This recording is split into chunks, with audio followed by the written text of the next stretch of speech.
أرنا الحق حقا وارزقنا اتباع وأرنا الباطل باطلا وارزقنا اجتنابه اللهم لا سهل إلا ما جعلته سهلا وأنت تجعل الحزن إذا شئت سهلا. Lusë Allahun subhanahu wa ta'ala që të na ndihmojë në këtë ders në cilin u tubuam, atë falenderoj për këtë tubim që po na mundson çdo javë të takohemi. Lusë Allahun azza wa jall që ta bëj të begatum të i shpërblej ata të cilët vjen marrin pjesë, ata të cilët mundohen të marrin dije në rrugën e tij. Nuk lëm pa falenderu dhe pa përshëndet me salavat dhe selamën pejgamberin ton Muhammed Mustafa sallallahu alaihi wasallam, familjen dhe shokët e tij dhe gjithë besimtarët që ndjekin në rrugën e tij. Nderuar besimtarë, selamu alaikum wa rahmatullahi wa barakatuh. Pra, si çdo javë, edhe sot jemi me ligjëratën ton duke komentuar hadithin e 29 të përzgjedhur nga Imam Neveviu në librin e tij 40 hadithet e Neveviut, hadith të cilin e transmeton Muadh ibn Jabali radhiyallahu anhu se e ka pyetur pejgamberin sallallahu alaihi wasallam dhe i ka thënë: Ja Rasulullah, o i dërguari i Allahut, më trego për një punë e cila do të më shtin në xhenet dhe do të më largoj nga zjarri. Do të më shtin në xhenet dhe do të bëhet shkaktar për largimin tim nga zjarri. E Rasulullah alaihi salatu wasalam i kënaqur, edhe po ashtu i habitur me këtë pyetje kaq madhështore, kaq të madhe, që s'ka ditë me pyet madhe kaq shumë. Ka thonë, më kallëzot diçka e cila më shtin në xhenet edhe më shton për xhehenemit. Njerëzit domethënë kohën e pejgamberit sallallahu alajhi wasallam nuk kanë pas gajle, tregom diçka që është më arrit te parja, që është më fitu, që është më bë ata, që është më kap smuja, po aty ne ju ka interesu caku final, arritja e kënaqësisë Allahut subhanahu wa taala dhe fituarja apo fitimi i xhenetit. Atëherë pejgamberi sallallahu alajhi wasallam ia kthen me fjalën e tij: Laqad sa'alta an azim, ke pyet vërtet, ke pyet për diçka shumë të madhe, ke pyet për diçka madhështore, të papam. Wa innahu la yasirun liman yassarahu Allah. Thot ajo është e lehtë kujt ja lehtëson Zoti, liman yassarahu Allahu alej. Por është edhe vështirë atij që ja vështirëson Zoti. Domethënë, krejt kjo mvaret te mëshira e Allahut. Kretë mvaret në dëshirën e Zotit dhe në vullnetin tanë që e sheh Allahu te ti, se sa po ke dëshirë, kur Zoti e sheh që ti dën, ai ty ta jep. Mirë, cilla qenë ka ja Rasulullah? Thot, ta'budallaha la tushriku bihi shay'a. Ta'budullah wa la tushrik bihi shay'a. E para, për me arrit xhenetin dhe me urujt prej xhenemit, pra tash po fillon pejgamberi sallallahu alaihi wasallam mja shpjegu këtij këshillën se çka më bë. Tha adhuroj Allahun dhe mos i bën shok asgjë. Numër 1. Çka me kuptu besimin e pastër me pas. Mos me adhuru askën tjetër përveç Allahut. Çdo e drejt që i takon Allahut nuk bën me ia dhon kërkuj. E drejta Allahut ekskluzive, e posaçme, që nuk bën me i bën rivalitet në ta, është adhurimi. Por ata dhe fjala la ilaha illallah nuk ka të adhuruar me të drejt, me merit, veç Zoti e meriton, veç e drejt e tij është me i bë ibadet. Ibadeti është sejdja, namazi, kurbani, agjerimi, niyeti, nezrit, ku e di çka, tavafi, krejt këto haxhi, vetëm për Allahun duhet më u bë. Pra gjitha adhurimet. E nëse dikush mundohet që t'ja i jep dikuj, t'ja kushton dikuj këtë adhurim, atëherë ai ka dalë prej Islamit. Pra numër 1, ta adhurash Allahun dhe të mos i bësh shoq askënd. Pra të kesh tauhid, të kesh besim, monoteizëm të pastër Islam, ashtu siç e kërkon feja. E dyta, wa tuqimus salah, ta falësh namazin. Wa tuti zakat, e treta të japësh zeqat. E katërta të agjërosh Ramazanin. E pesta të shkosh në haxh, ta kryesh haxhillëkun. Pra, këto janë 5 kushtet e Islamit të cilat ja shpjegoi pejgamberi sallallahu alaihi wasallam Muadh ibn Jabalit, këtij shokut të ri, këtij djalit të ri, këtij muslimanit të ri i cili ishte interesuar aq shumë për dije, cilin e kishte veçuar me disa dituri të cilat nuk i dinte askush përveç tij, prej sahabëve, prej shokëve të vet, i cili ishte njeriu guvernatori i Yemenit dhe thirrës misionari pejgamberit sallallahu alaihi wasallam në Yemen. Ti njerit për të cilin tha pejgamberi sallallahu alaihi wasallam mas miri që e njeh halalin dhe haramin është Muadh ibn Jabali radhiyallahu anhu. Ja tregoj 5 kushtet e Islamit. Pra, ta adhurosh Allahun numër 1. E dyta cilat janë ka ndërum besimtarët, me fal namazin. Krejt tjerat janë pallavra, krejt tjerat janë filozofi, krejt tjerat janë të dorës dytë, kështu unë po tham. Nëse dikush fillon me filozofu, me thonë, unë nuk po muj mu fal, unë nuk po muj anej, po unë e besoj Zotin, edhe unë e kam zemrën shumë të mirë, unë e du njerëzit që falen, e du Zotin, mundo me respektu, unë e kam zemrën e mirë, se nuk ja du të keqen kërkuj, s'foli për kërkan, nuk marrë në përgoj, nuk raj, nuk vjedhe, mundot më arsuetu, në fakt bon vakia është prej atyne që rajnë, prej atyne që vjedh, po kështu arsuetohet. Pa përderisa nuk ka namaz, namazi është kushti i dytë i dinit islam, e para me besu në Zot. Nëse nuk beson Zot, kot që falesh. Ha? Qysh dikush më fal, thot u drejtova, ai njeti që e bën populli, i cili është bidat, domethënë me bë, u drejtova nga kibla, po don me fal namazin, po bën niyet me fal namazin për atë të kuj. Për atë të kuj, ai që s'ka Zot, ai që s'beson Zot. Kuj ka me ja kushtu adhurimin? Me çfarë niyeti ka me bë? Andaj nuk vlen namazin nëse s'ka besim njeriu në Allahun. Numër 1 besimi, pastaj numër 2 vjen namazi. E treta pra, zekati, agjërimi edhe haxhi. Zekati, agjërimi dhe haxhi kanë kushte. Nëse i plotson njeriu kushtet, i kryen këto obligime. Nëse nuk i plotson këto kushte, nuk mundet me kry këto obligime të tilla. Kusht për shembull te zekati është me pas nisabin, me pas masën e caktuar të hollave, ose të pasurisë për me dhënë zeqat. Nëse si ke ato të holla, nuk jep zeqat, se s'ki të holla, se ke plotsu kushtin. Prej kushteve të agjërimit është me qenë i shëndosh edhe mos me qenë udhëtar, shembull.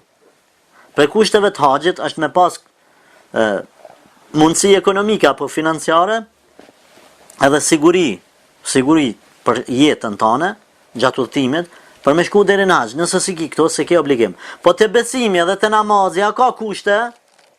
Ja, besim dush me pas, s'ka kusht, s'po muj me besu, nuk ka, me thonë nëse je i shnosh besa, nëse je i smut për dhem kama mës besa, subhanallah, nëse ki pare besa, nëse s'ki mës besa, apo se ki obligim besimin, ja a, ose se dikush, nëse i ka pun të mirë i besan Allahot, nëse si ka pun të mirë, në dunja, me çështje ekonomike, ose me punë, ose me biznes, ose me rahati familjare, i besan Zotit. Në momentin që pak i prishët, thët pse Zotit më kështu, fillon me njerë me kushzu Zotit ibadetin, adhurimin, pse Zotit mi prishi kushtet, ose pse unë s'po kam atëherë s'po falem. Edhe dyta, namazi nuk ka kushte. Nuk ka në namaz me thonë, nëse je udhëtar s'ban mu fal, s'ki nevoj mu fal, më fal. Nëse je smut, s'ki nevoj me mu fal, sikur se ta gjenime. Nëse s'ki pare, s'ki nevoj mu fal. Kretë të janë katë. Vallai isha fal, po s'kam kohë. Shefi s'po më le, jam i nxant me punë ku e diçka. Të gjitha këto janë të kota. Këto dyat nuk kanë kusht, por vetëm 2 kushte i kanë, fal. Gabova. Zgabova, po çështu po tham gabova. Kushti i parë me pas shpirtin, dhe i dyti me pas mendjen. Nëse je i gjallë, s'ke vdek, e ke obligim me besu dhe e ke obligim me fal namaz. Dhe kushti i dytë, nëse e ke mendjen në trup, nuk e çmend se bo budall. Budalla se ka obligim namazin saj, Allah e ka falë qashtu. Mirë, këto ishin farzët të cilat ja tregoi pejgamberi sallallahu alaihi wasallam Muadh ibn Jabalit. Pastaj vazhdoi Resulullah alaihi salatu wassalam me i tregu edhe disa punë vullnetare nafile. Thumma qal, pastaj i tha, ala adulluka ala abwabil khair, o Muadh, atë tregoj, atë orientoj ka dyert e mirësisë, dyert e të mirave. Këto që ati përmenda kanë farze. Pse pejgamberi sallallahu alaihi wasallam insistoi mi tregu akoma diçka më tepër? Pse? Resulullah sallallahu alaihi wasallam ka qenë bujar, dorlir. Dorlir, jo veç pare me dhon, por edhe ilm me dhon, dije. Ti e ke pyet një sen ai ti ka tregu 3. E ke pyet një ti ka tregu 3. Pse ka dashur khairin me përhap tek mesi muslimanëve. Nuk ka pas pejgamberi sallallahu alaihi wasallam zakon kur ti thot dikush ja Resulullah, çka është kjo punë halal? edhe me mshel gojën me hec pi shtëpis. Ose haram, me hec pi shtëpis. Ja, është nal, ja ka shpjegu xhamatit, i ka knaq, ja ka ngllatis, ja ka shtin trun ç'është duhet, pastaj ka shku. Pra pejgamberi sallallahu alaihi wasallam ka qenë bujar edhe në dhënien e fetvave, në shpërndarjen e diturisë. Diturin s'ban me nal veç për veti. Ja tregoj këto farze, pastaj deshti mi tregu diçka më tepër. A ti tregoj tha dyert e mirësisë. Cilat janë ja Rasulullah? Kështu i tha pejgamberi sallallahu alaihi wasallam. Es-sawmu junnah. Agjerimi është mburoj. Agjerimi është mburoj. Do të dalim pse përmendni atë agjerimin e këtë agjerimin. Was-sadaqatu tudfi'u al-khati'a kama yudfi al-ma'u an-nar. Thot sadakaja e shym hidhnimin e Zotit. Hidhrimin e Zotit. Allah mund të hidhrohet me dikan. Kur hidhrohet Zoti? Kur robi bën mëkat, Allah na rujt për mëkatet dhe na fal mëkatet, ya Rabb. Ya Rabb. Mund të hidhrohet Allahu. Allahu kënaqet me robin kur ai bën sevape dhe hidhnohet me robin kur ai bën mëkate. Që hidhnimin e Allahut e shun, e zbut ose e zhduk sadakaja. Si e ka krahasu pejgamberi sallallahu alaihi wasallam ujin edhe zjarrin. Zjarri që është i ndezur nëse i hudh ujë, e shyn edhe shuan. Atë zjarr. Andaj kështu edhe e ka krahasu domethënë sadakan karshi hidhrimit të Allahut subhanahu wa taala. Wa salatu ar-rajuli fi jawfi al-layl. Pashtu të tretën e ka cek, e para pra ishte agjerimi, e dyta ishte sadakaja dhe e treta namazi. Po cili namaz? Namazi natës, namazi nafile. Tha dhe kjo është një derë e khejrit, një derë domethënë e mirësisë, me fal njeriu namaz natën. Po këtu mos ta keq kuptojmë se ky nuk është farz. Mos ta keq kuptojmë sikurse dikush që mund të thotë neve 5 vakte sum pi falim ose menzi po I falim, ky po e çet edhe vaktin e 6. Sikurse ka ndodhur nga disa ignorant me e keq kuptu këtë çështje. Këtu mos ta keq kuptojmë. Mirë. Pastaj lexoj pejgamberi sallallahu alaihi wasallam dy ajete, ato 16 dhe 17 të surës Sajda, tatajafa junubuhum 'anil madaji'i yad'una rabbahum khawfan wa tama'a wa mimma razaqnahum yunfiqun. Thot ata ngriten nga gjumi natën, do thonë nga shtrati I tyre largohen nga nxehtësia e shtratit dhe kënaqësia e pushimit. Yad'una rabbahum, duke ju lut Allahut, është për qëllim duke fal namaz, khawfa wa tama'a, nga friga prej Zotit dhe nga kënaqësia, dëshira për të arritur kënaqësinë e tij dhe xhenetin normal. Përmes kënaqësisë Allahut arrihet edhe kënaqësia kujt ose arrihet edhe deri tek xheneti, deri te shpërblimi, se ti nuk mundesh me arrit xhenetin asun as kush tjetër, s'mund me arrit te xheneti nëse Allah nuk e kënaqen me neve.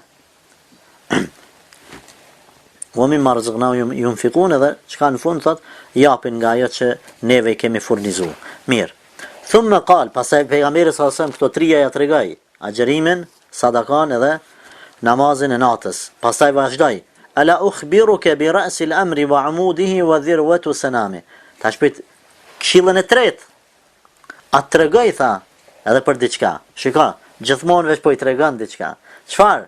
Tha të tregoi për kokën e krejt islamit, e krejt kësaj çështje. A të tregoj gjithashtu për shtyllën e kësaj feje. Edhe a të tregoj për kulmin, majën e kësaj feje. Domethënë 3. Koka, shtylla dhe kulmi. Koka kur themi, nuk ka për qëllim ajo më lart. Koka është domethënë ajo si thamë ajo baza. Se këtë njeriu kryesor janë koka. Po nuk domethënë që gjithmonë me qenë ajo më lart, ase te treta ku tham kulmin, domethënë lartësinë e këtij dini. I tha Muadhi, bela ja Rasulullah. Fjala bela në shqip përkthet gjithsesi. Kur të thot dikush diçka, kur thot dikush diçka bindshëm edhe ti e don çat gjë. Thot dikush, a t'jap 1000 euro, çka I thu ti? Jo, I thu gjithsesi po, urna. Pret me sy hapur. Edhe me dur të shtrime. Kështu edhe Muadhi nga vullneti dhe dëshira për të mësuar rreth fesë, I tha gjithsesi ja Rasulullah, tregom. Pra ishte I interesuar për marrë deri tek dituria sa më e madhe. Atëherë vazhdoi pejgamberi sallallahu alajhi wasallam duke I thënë, koka Koka kryesore e kësaj çështje për të cilën jemi duke folë dhe jemi duke falë dhe duke besuar është Islami. Islami do të thonë nënshtrimin ndaj Zotit. Islami, nënshtrimin ndaj Allahut. Krejt do të thonë jeta, kuptimi i jetës është Islami. Pas patë Islam s'ka kuptim, as lufta, as paqja, as shtëpia, as kerri, as puna, as evladi, s'kan kuptim. Te qafiri çfarë të ai që s'beson Zot, të ai që s'ka Islam, çfarë kuptimi kanë të gjitha këto? Kur gjë, vetëm kënaqësi e epshit. Në momentin që duke e vrarë djalin e vet, ai arrin te kënaqësia e vran. Ai e vran. Në momentin që ai arrin te kënaqësia duke u dhunu çikën e vet, ai e dhunon. Ha? Pse se nuk ka kuptim asgjë te ai përveç kënaqësisë. Epsheve, jo kënaqësisë Zotit. Nëse te muslimanët është e kundërta. Kënaqësia, jeta për cilën neve jetojmë dhe marrim frymë është Islami. Islami do të thonë me jetu për hir të Allahut. Mirë. Wa amudihi, cila që ka shtylla e qësaj çështje e fesë, pra, e Islamit, pejgamberi sallallahu alajhi wasallam tha namazi. Subhanallah. A nuk u bot tepër namazi atje, namazi aty natës, këtu apet shtylla namazi, po ball bre mo? Ja, nuk ka ball. Pse nuk ka ball? Për të treguar ty rëndësinë e namazit. Vallahi të nderuar besimtar, namazi s'është hajgare, Allahu na falt, ya Rabb. Namazi nuk ka hajgare. Për ata dhe sahabët radiallahu anhum nuk kanë ra dakord për asnjë punë që lënia e saj është kufër përveç namazit. Kufër mes muslimanit edhe jo besimtarit, qafirit, është lënia e namazit. Andaj keni kujdes. Kushtoni rëndësi ata trit të cilët nuk kanë filluar akoma mu falet, ja nisin mi fal xhamat. Le të nisin dal nga dal me lexu, me mësu. Nuk ka vështirë, vallahi sa vështirë. Çka që të ka kriju ta ka bë obligim 5 vaktin, ki me mujt më u fal. Vetëm duhet e vullnet dhe duhet me nis, pa u nis nuk bëhet kur gjë. Kerrin sa dush muna me dhez, kur nuk dhez. Po çka duhet me bë? Duhet me dal me shty pak, 1 metër 2 3 dikur dhez. Kështu, edhe ti ki me dhez, ka me anis me të punu motore. Nëse anis me fal namazin. Po të nejt nuk mund është kur hajt ha sot ha nesër. Dush me anis. Andaj, Allahe, për i zatë Zotit. Për hatër të Allahut, ju këshilloj që të falni namazin. Mos e lëni. Shtylla çdo sani, shtylla këtij dini e namazit. Po se patë stubin, shtyllën, sa dush në req, a në reqet në hava diçka? A mund është me në req banesën në qilë? Hiq pa prej kërkun. Pa jo, ajo është mashtrim vish kusht rran. Po s'pate shtyllat, s'mund të ndërtësh shtëpin, katin e dytë për pjetës e po si pate mu. Kjo është, nuk mund të ngresh dinin islam, po nuk e pate namazin. Pastaj, vazhdon këshilla Resulullahit sallallahu alaihi wasallam, wa dhirwatu sanamihi al-jihad. Koka, kulmi i këtij dini është jihadi, i cili përkthehet në gjuhën shqipe lufta në rrugën e Allahut subhanahu wa taala. Lufta kur e kërkon dini jon, kur e kërkon veni jon, kur e kërkon nderi jon, kur e kërkon familja, pasuria, evladët. Kur lypet për këto gjëra, lufta, muslimani edhe lufton. Kur e kërkon udhëheci shtetëror i muslimanëve, luftën, kur armiqtë sulmojnë shtëpinë tonë, temën edhe namuzin tonë, tokat tona, vendin ton, dinin ton, neve nuk e kem gajle pastaj edhe me vdek. Pse? Sa atëherë është e kërkume. Kjo është kulmi i Islamit. Vesh kem kujdes, mos kapmi për kulm pa i vënë themelet e tona. Themelet, koka, baza e kësaj gjëje është Islami, në nështrimin ndaj Allahut. Në nështrim, do të thonë, ti thuaj Zotit o Zot, unë jam i gatshëm, çka të më thuash ti? Pastaj t'ja nisish me ran. 1, 2, 3, urnat e Zotit t'u mësu, dal nga dal, për mi praktiku. Kërkush nuk mundet me qenë i përsosur. Kërkush nuk mund me qenë i pagabushëm. Kërkush nuk mund me pas gjithmonë i tempo të imanit veç të shku për pjetë. Ka batica dhe zbatica, nalt, poshtë, bum, bam, sikur se ai aparati frymarrjeve apo i rrahjes së zemrës. Më rëndësi që ti me qenë shtas, më rëndësi ti bazën me pas, pastaj me forcu shtyllat, namazin, shtyllat e Islamit, pastaj me dalë të kulme, Nuk mund ti me nërëq kulm me pas kulmin pa pas bazën edhe themelin edhe shtylla. Andaj kjo keq kuptimi shumë njerëzve që mundohen poshtë në altë gjihadi, lufta, ku e diçka. Me çka? Me video, të këqyr televizorin, të pi çaj në dhomë edhe të këqyr televizor se çish po vrat filani fisteki, ja. Ti mësoj e dinin tan. Kur kërkohet edhe ajo nuk priton muslimani as për ata, por se nuk kapën sanet ka bishti. S'kapën sanet ka bishti. Të vazhdoj me këshillën e pejgamberit sallallahu alaihi wasallam.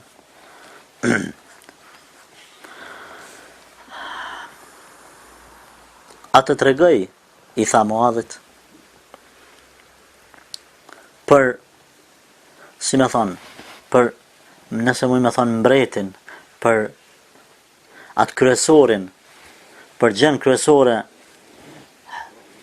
të krejt që ty në që ka ti përmenda, për bazat të cilat, apo për bazën të cilën ti duhet ta kesh parasysh që mos lëshosh penta, i tha Muadhi radiallahu anhu, gjithsesi ja Rasulallah. Atër pejgamberi sallallahu alaihi wasallam e kapi gjuhën e tij. E nxjerri jashtë, e kapi me dorë, edhe i tha Muadhit, kuffe alejka hadha, ose emsik alejka hadha. Ruje, nale qëta. Mos fal shumë. Mos lomotit, mos merr në përgoj, mos përçaj, mos ofenda, mos shaj, gjitha këto, ruje gjuhën. Rujtja e gjuhës dhe më thonë gjdo gjë që del e keqe prej saj ruju, mos e nxjerr. Muadhi radiallahu anhu nga habia, se nuk kish ni për punën e gjuhës edhe rrezikun e saj, i tha ja Rasulallah, o i dërguari i Allahut, ditën e gjykimit neve do të llogaritemi edhe për aton që flet gjuha, se kish mendu Muadhi se vetëm pjesë të trupit çka të bëjnë veprat këqija për ato njerit dënohet. Për gjuhën s'ka gajle, se fjalën e merr era që thot populli. Kish mendu se veç për dorë dënohesh, për sy, për kam, për gjuhë jo. Në fakt gjuha është një ndër pjesët e trupit, siç është dora pjesë e trupit, syri, edhe gjuha është pjesë e trupit bile ndër kryesoret, për të cilën kapet burri, pas të cilës qëndron burnia, apo për shkak të cilës dënohet ose shpërblehet njeriu. Atë Resulullah sallallahu alaihi wasallam i tha, thaqilat ka ummuka ya Muadh. Shqip do ta përktheja kët, të pastë nana o Muadh. Të pastë nana o Muadh. Vazhdoi, wa hal yakubu nasu fi an-nar, hal yakubu an-nasa fi an-nar illa hasaidu alsinatihim. A nuk e di se njerëzit, apo shumicën e njerëzit, mos tam gjithë, do të tërhiqen zvarr për në zjarr, për asgjë tjetër, apo nuk tërhiqen zvarr për në zjarr, për asgjë tjetër përveç për shkak të asaj çka kanë fitu për gjuhës tyre, nga pasojat e gjuhës tyre. Ma kanë me hullën zjarr të xhenamit për shkak gjuhës tyre që kanë fol. Sepse njeriu mund flet domosdoshmë një fjalë cilës nuk i kushton rëndësi, po për shkak të saj të hudhet 70 vjet të poshtë në xhenem. Siç ka përmend pejgamberi sallallahu alaihi wasallam në hadithin e saktë. 70 vjet në xhenem shkon njeri të poshtë për shkak të një fjale. Normal, do të më qenë fjalë, ka fjalë të mëdha të rrezikshme që ti nuk i bën asgjë. Elshon një fjalë pa e menduar mirë, pa urtësi, pa logjiku, edhe ajo bën dëm sa nuk ja ke iden. Sa nuk ja ke iden. Andaj ki kujdes. Mirë. Këtë hadith, dhe më thonë, cilin ishte i gjatë dhe ndëgjuat gjithë, e shënon Imam Ahmedi, po ashtu e shënon Imam Tirmidhiu, Imam Nesaiu në Sunanul Kubra, jo në Sunenin e tij, në këtë librin, po libër tjetër, gjithashtu Ibn Majah, Hakimi, Ibn Hibani, etj, dhe është hadith i mirë. Hadith i mirë. Nëse nalmi të kuptimi i tij, do të mos humb kohë veç kaloj goxha i kohë, e komentuam pak a shumë rana ti. Fillimisht do të potencoja rëndësinë apo interesimin e madh të shokëve të pejgamberit sallallahu alajhi wasallam për me marr çka? Me marr dituri. Pra shkoj te pejgamberi sallallahu alajhi wasallam dhe po i thotë më trego për një punë e cila ka me mshtin në xhenet. Nuk dojshin sahabët me filozofu. Ka pas raste kur më ka pyet mu njeri, po du mu bo shumë i devotshëm. Çka më këshillon? Çka më këshillon? Edhe i kam thonë këshillën e parë që ta bëj është 5 vakti ai, 5 vakti. Thotë du më bo shumë i devotshëm. Me arrit xhenetin. I kam thonë nisja fal nafile namaz. Një këshillë e më thonë. Thotë e masane, i kam thonë ja, shkon në shtëpi, fal 6 muaj ditë nafile namaz, pa të mungu asnjë ditë namaze. Pa lan asnjë ditë. Mas 6 muaje, hajde, unë të tregoj pastaj çka më bë punën e dytë. Ja thonë, po kam dëshirë ti me mi tregu 2-3 punë, 5 punë, 10 punë shkurt, laf olsen, thonë turqët. Fjalë, kalabalëk fjalë. Sahabë nuk dojshin kalabalëk fjalë. Ata dojshin punë, ja Rasul Allah. Nuk po du me filozofu, pas nuk po du me filozofu, se du me më kallzu shkurt. Qka më shtin mu në xhenet edhe më runë pi xhehenamit. S'ka vlla, nuk qështë bom kështu anë knesen, nuk jën kon ata filozof. Por të sinqert, kallzam burr, du me hyn në xhenet, du më rujt pi xhehenamit për i Zotit Zotit, kallzam. Çka? Pra interesimi i ti nuk e ka zonë gjumi, e kështu qaj personi që i ka prej muhabetit, qaj personi sot asoj dite që 5, që 6 vjet, kur nuk arë me më thonë, i kum realizu 6 muj, namaz pa mik, asni namaz i natës, na file, kur, hajta shkallzama hapin e dytë.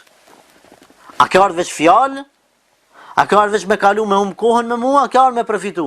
Muadhi ka shku mi kallzu pejgamberi sallallahu alaihi wasallam me shti diçka në xhenet. Edhe Resulullah alaihi salatu wasallam i ka tregu.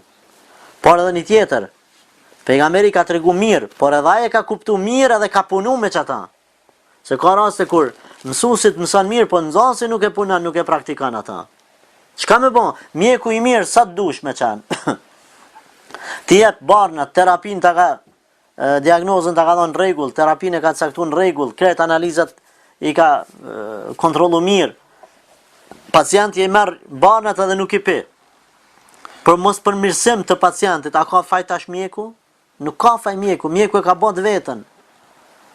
Kështu dhe sahabët radiallahu anhum, ndëgjanin nga mësuesi tyre, nga mjeku i zamrave të tyre, sallallahu alaihi wasallam. Edhe çka, shkonin me atë diagnozë, me ato bana punanin masane i qitnin praktik, edhe u përmirësun nga njerëzit më të këqin, njerëzit më të mirë fytyr tokës. Po ashtu transmetohet në hadithe tjera se Muadhi kur erdhi te pejgamberi sallallahu alaihi wasallam i tha ja Rasul Allah, po du me të pyet për një fjalë, e cila më ka smu, e cila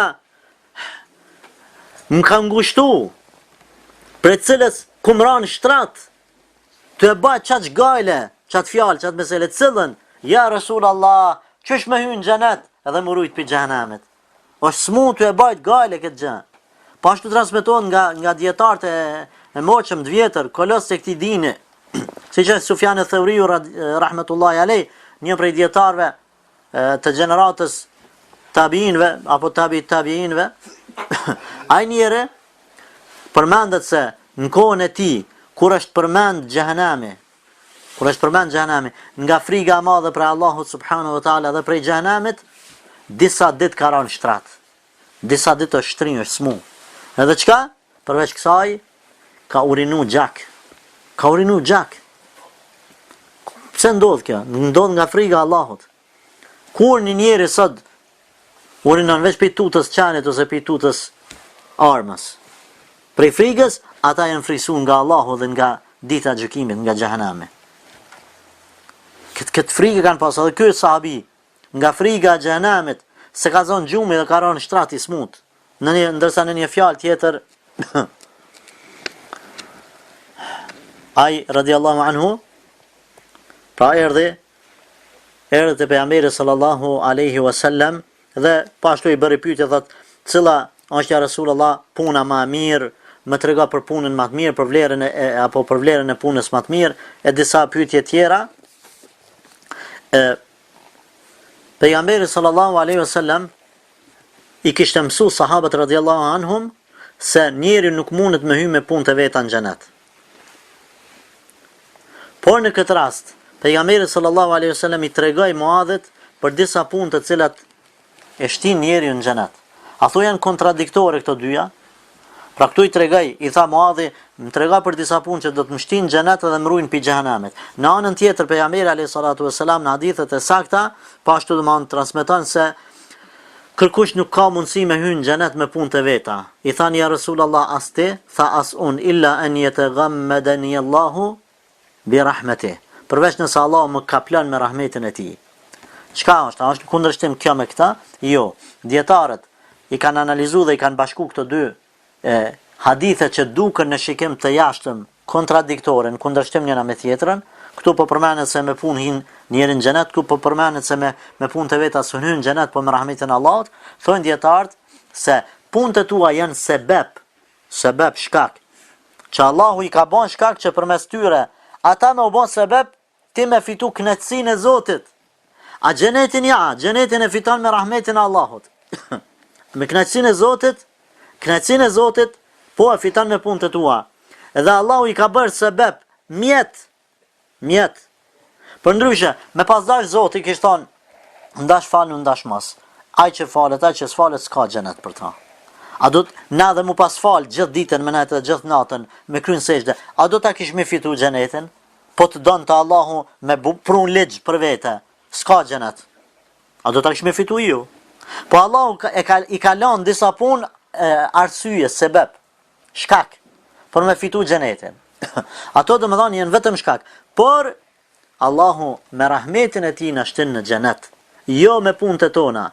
Gjithashtu transmetojnë ulemat apo konstatojnë ulemat dhe arrin përfundime se punët e tua një janë sebeb për me hyrë në xhenet, e dyta përmes tyre njeriu e arrin kënaqësinë e Allahut, dhe treta punët janë shkak për të ngrit gradat në xhenet. Jo se përmes punëve tua ti e obligon Zotin me të shtin në xhenet, ti s'u obligon Zotin me kurrë. Ai është Zot, ai është mbreti i mbretërve.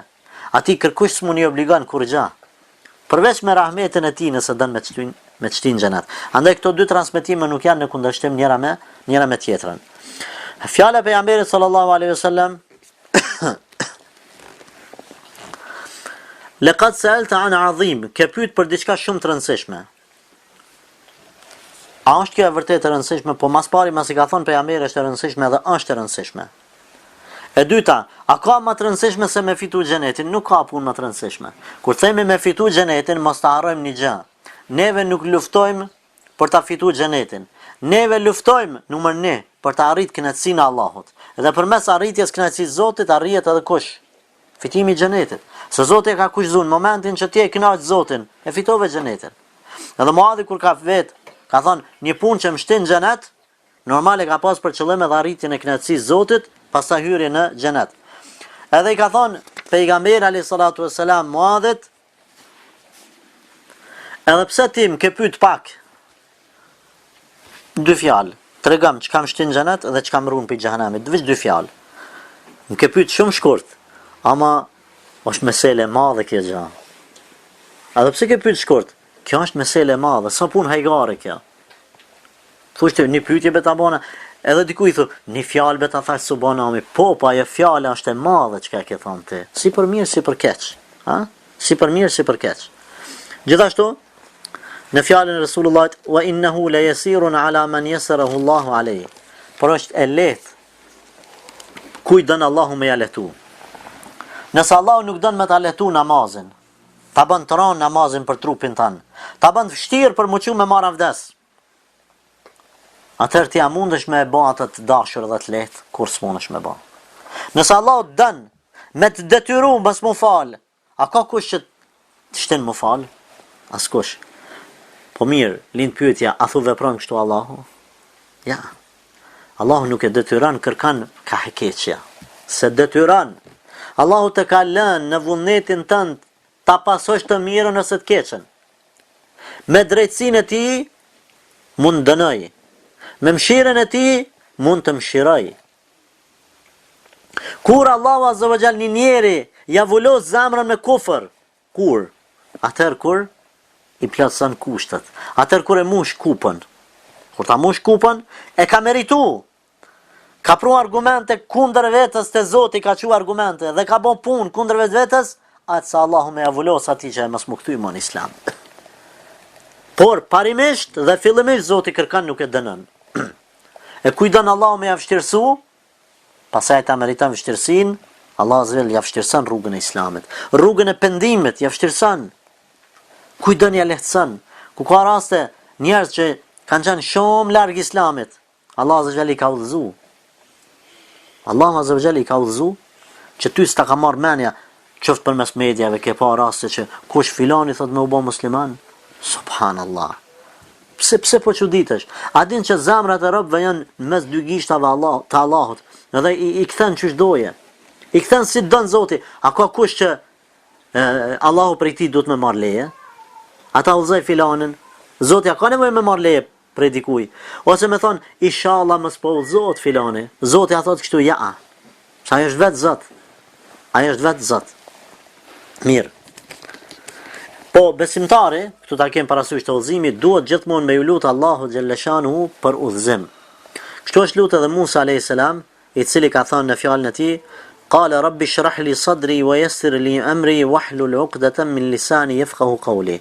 I është lut Musa alayhis salam Allahu xhallashanu, o Zot, ma lehtëso këtë çështje kur e ka bë pejgamber, se e ka pa që vështirë. Edhe ti si musliman, duhesh me lut Allahun me ta lehtësu ibadetin, me lehtësu namazin. Thuaj o Zot, lehtëso ma namazin. O Zot, ma bën të lehtë agjerimin.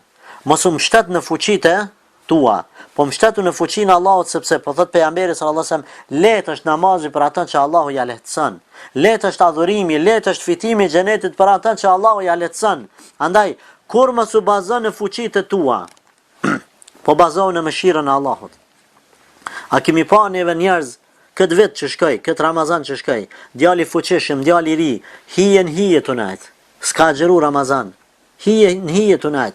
Pa punu pa kur gjanë, nuk ka xheru Ramazan. Ndërsa unë një plak, xhamat tamin e kam haxhi, i cili ka 98 vjet dhe ka xheru Ramazan, tjetrin 96 dhe ka xheru Ramazan. Edhe ka ardhi ka fal namazën në xhami. 4 vakte ka fal në xhami. Sepse sabaj nuk e kem fal. A ka, çka jep me kuptu? Kjo jep me kuptu se nëse robi don me shku ka khejri, Allahu ja lehtëson. Nëse robi lutet Allahut, Allahu kur ti niman, nuk ka mon pyetje fuqia, muskujt, aftësit, ndihma Allahut.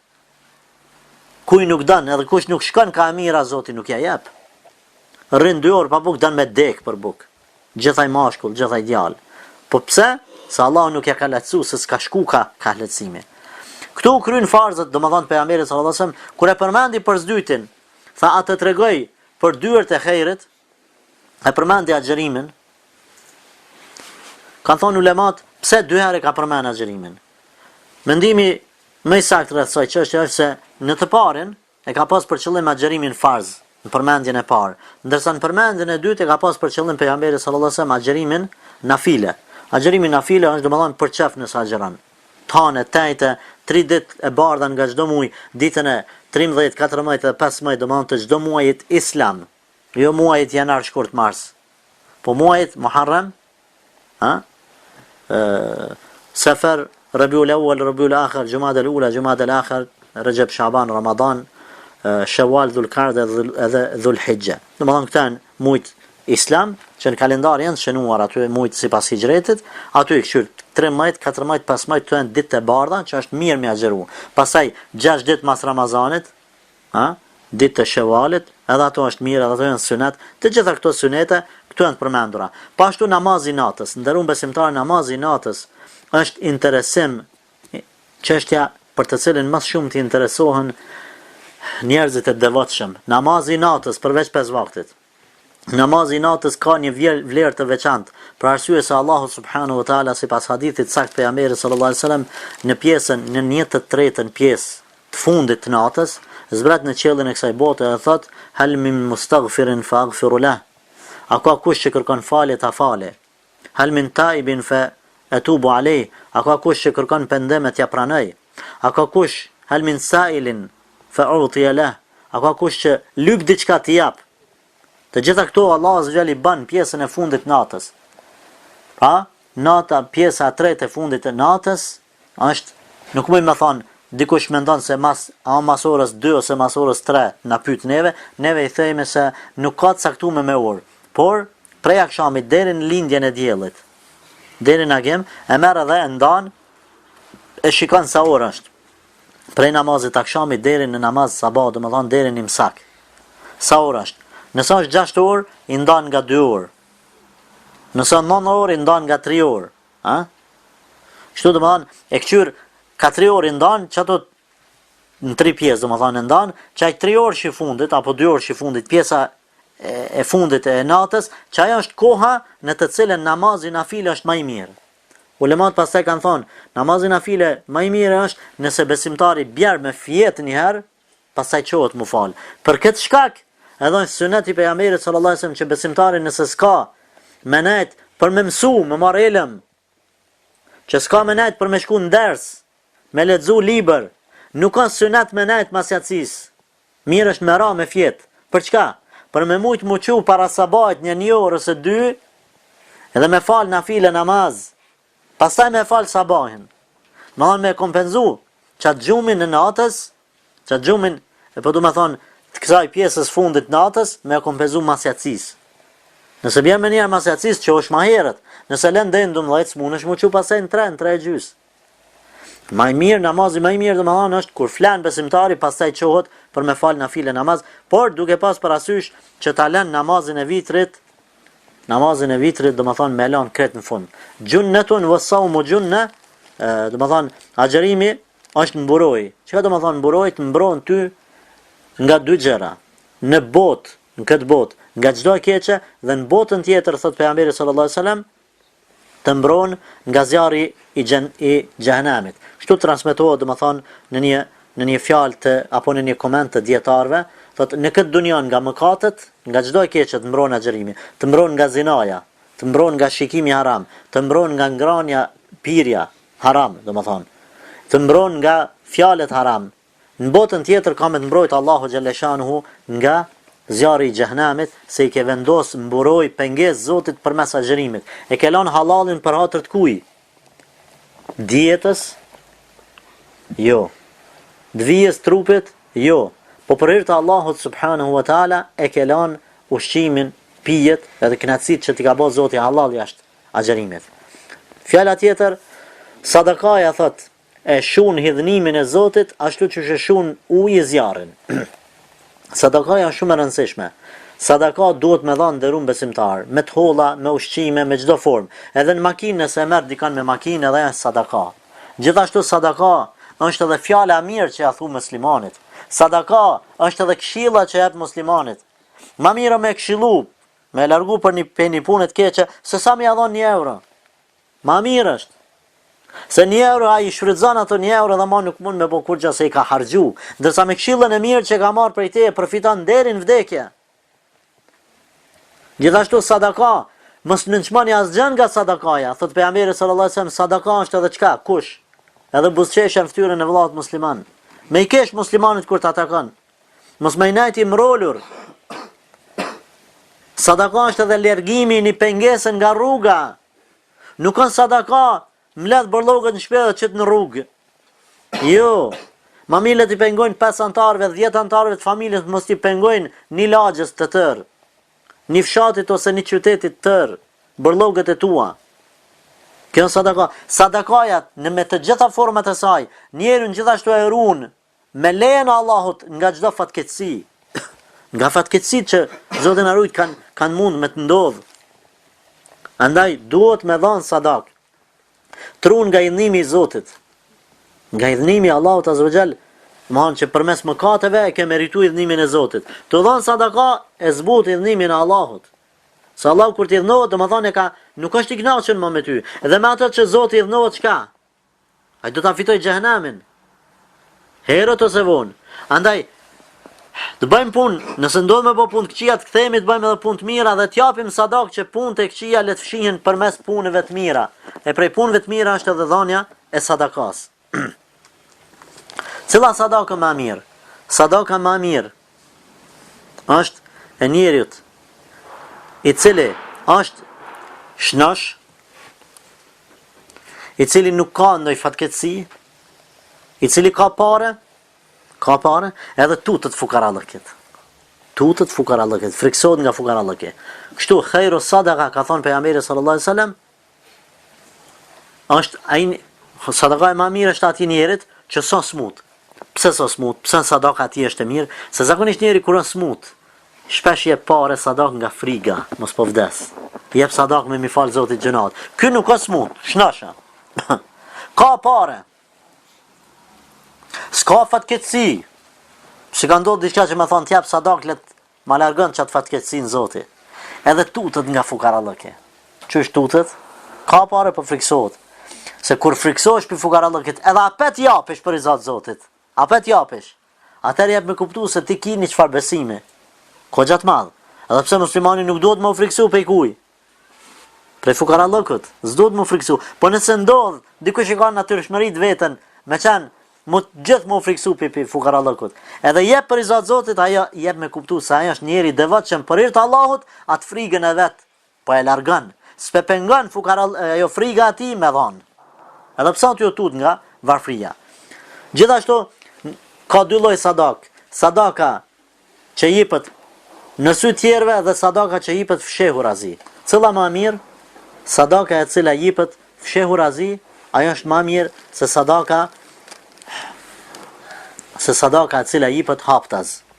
Se sadaka e cila jepet haptaz. Për atë pejgamberi sallallahu alajhi wasallam ka thënë, një prej 7 grupeve, të cilët Allahu ka më shti në hijen e tij, në ditë kiametit, është edhe atë person i cili jep me dorën e djathtë, çaq fshehurazi, sa dora e majt nuk e sheh se çka po jepet djathta. Nuk e sheh, domethënë, nuk është për qëllim se vërteta e mshef kështu dorën, sa kanë paën e njerëz nga ignoranca dhe kuptimi bukfali hadithet, kur ka dhënë sadak, ka dhënë në syt 50 vetëve, 100 vetëve, po çka ka fsheh dorën e majt, edhe ka dhënë me dorën e djathtë. Jo, mos e keq kupto.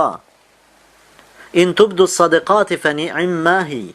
Nëse thot i jepni sadakan haptas, shumë mirë është. Wa in tukhfuha wa tu'tuha al-fuqara fa huwa khairun lakum. Por thot nëse i mshefni dhe ja jepni fukarave, ajo është edhe më mirë për juve.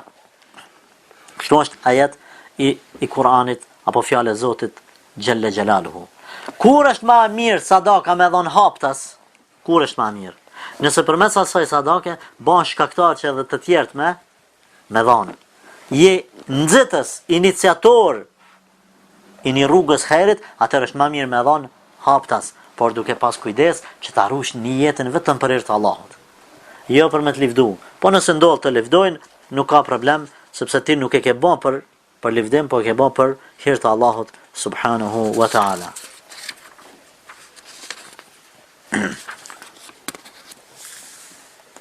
Mirë, e shpjegum domethënë kur është koha më e mirë, cila është sadakaja më e mirë, nga cilë njeri edhe në çfarë forme, gjithashtu e shpjegum kohën më të mirë të faljes namaz nafile. Tash dalim te koka ose baza e kësaj çështje, tham Islami, tham se është për qëllim në nshtrimi ndaj Allahut dhe pranimi i fesë tij. Shtylla e kësaj feje është namazi.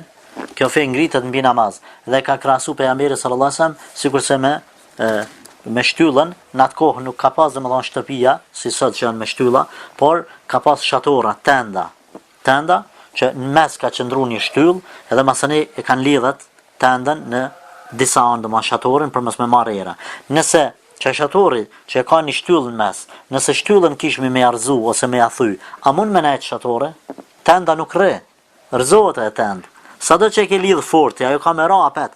Shto është edhe dini Islam. Dini Islam ka një shtyllë në mes, ajo është namazi. Kurse koka, lartësia që asaj shtylle, maja e Islamit, thamë është lufta në rrugën e Allahut azza wa jall kur kërkohet. Fjala xhihad në gjuhën në përkthimin bukfal apo etimologjik ose gjuhësor do të thotë përpjekje, sakrificë, ndërsa në aspektin fetar do të thonë luftë në rrugë të Allahut. Lufta në rrugë të Allahut është disa llojsh. Luftë me vetveten, me epshin. Luftë me shejtanin. Këto janë dy luftat më të forta. Kush nuk mund mi fitu çto dy lufta nuk i fiton lufta tjera. Pastaj luftë me të keqen, jashtë vetvetes, luftë me armiqt, edhe luftë, më armiqt me qafirt, edhe luftë me mëkatarët. Për muslimanëve. Pa, ka disa lloje të luftës. Kjo është domethënë kulminacioni i islamit të cilën neve duhet ta kemi parasysh. Mirë, që mos ta zgjasim edhe shumë. Pastaj në fund, pejgamberi sallallahu alaihi wasallam ka përmend ela ukhbiruka bima laki dhalika kulli. A tregoj thot për atë kryesorën që unë kam përkthy domethënë bazë, raj, kështu e kam përkthy. O ma dha tregoj për rajin e kësaj çështje, për bazën e kësaj çka ke vetë, domethënë e fitimit të xhenetit, jo bazën e islamit, mos e keq kupto. Po bazën, rajt që është me fitu xhenetin dhe me urujt për xhenemit. Cilla thot është rujtja e kësaj. Pejgamberi sallallahu alaihi wasallam thot kush marun, kush e run, atë që ka mes dy nofollave, dhe atë të cilin e ka mes dy këmbëve, thot ja garantoj xhenetin. Se i ka rujt të dyja, gjuha dhe organet gjenitale të njerit janë punë epshi. Punë epshi. Njeri fol me epsh, merr në përgoj, përçan, fut fitne, përqesh, nënçman, ofendon, shan, përmes gjuhës. Këto i bën me epsh. Ja kona çashtu. Po ashtu edhe bën vepra të ndaluara, siç është zinaja, gjëra tjera, përmes, më thonë, organeve të tij gjenitale. Nëse këto dy gjëra i ruan, thot pejgamberi sallallahu alaihi wasallam, unë ja garantoj xhenetin.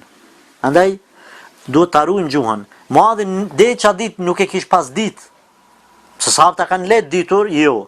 Ti a ke lejt ditur, jo. Pa do më thonë që ti, pse s'po den edhe s'ki me mësu në të ardhmen, s'ki mu bon shumë i menqër, jo, ki me mësu edhe ti. A do më thonë që sahabët s'pas kanë qenë njerëz edhe ata kanë lejt, do më thonë, ditur edhe për ata kanë qenë shumë devotshëm, jo. Si ti që se ke ditë deri sot punën e gjuhës dhe rrezikun e saj, se ka ditë edhe Muadhi dikur. Ka pyet edhe ai. Andaj çish ka mësuaj, mundesh edhe ti me mësu. Mosuhabet, sa në të mësohen, veç banum i sinqert edhe ki vullnet në punën tanë, në interesimin tanë. I ka thonë, ja Rasulullah, edhe për gjuhën tonë kena mu vetë? Thot, të pas të nana o Muadh. Të pas të nana o Muadh. Lajlutje kja, më thonë, e cila në përkthimin bukfal të saj, është më thonë e kundër të aksaj, me të nana pa ty, për pejgamberi sallallahu alajhi wasallam, kjo është mënyrë alegorike, numër 1, që është për qëllim të kundërt, qëllimin e kundërt e ka të pas nana, por që ashtu është stili i gjuhës arabe për me thonë këtë formë, edhe e dyta, po ashtu pejgamberi sallallahu alajhi wasallam në fund të jetës tij thotë, kënë kam mallku, ose kam fol kundër ti diçka, prej muslimanëve fjala, o Zot, bën lutje, mëshirë dhe dua për ta. Edhe dua për ta. Se i ka thonë edhe Muaviut njerë, la ashba Allahu batna. Kur e ka shku, e ka qenë një njeri me thirr Muaviun, shokin e vet, që ka qenë një prej shkruesve të Kuranit. I ka thonë, shko thirr Muaviun, ka shku, ka thirr, thotë ja Rasulullah, të hungur bukish. Haj çka mas, si më thon 15 minutave, ape të hungur buk, thotë kur Zoti mos ja ngjiv barkin. Kështu pejgamberi sallallahu alajhi wasallam ka thonë, mirë po nuk ka pas qëllimin e mallkimit ti.